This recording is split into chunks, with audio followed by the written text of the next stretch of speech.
Uh, Breaking news: Azerbaijan has started a military operation in the Armenian area of Nagorno-Karabakh, which Armenia calls Artsakh.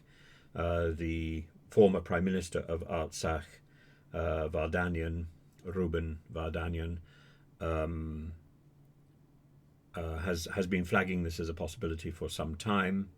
The Armenian Prime Minister had said, ironically, that he thought it was possible that a peace deal between Armenia and Azerbaijan could be reached by the end of the year on the disputed territory. And clearly, Azerbaijan has seen that as a red flag.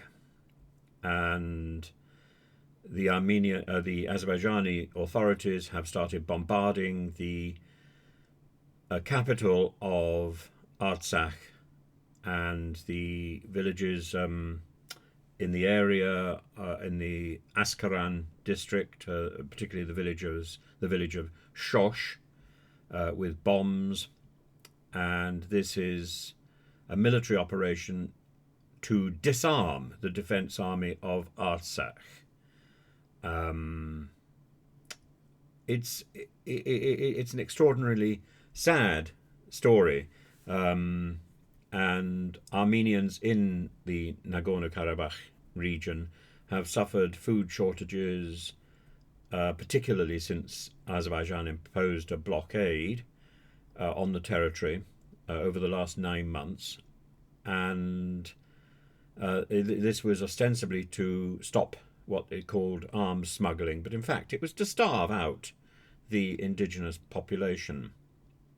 The two former Soviet republics, Armenia and Azerbaijan, have fought for the past 30 years over this area, which is internationally recognized as part of Azerbaijan, but is run by an Armenian enclave.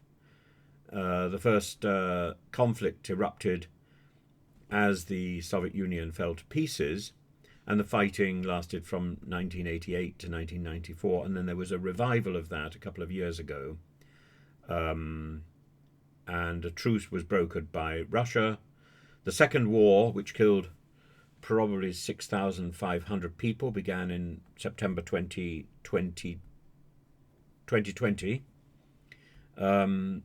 with Azerbaijan launching an attack lasting 6 weeks after decades of little skirmishes.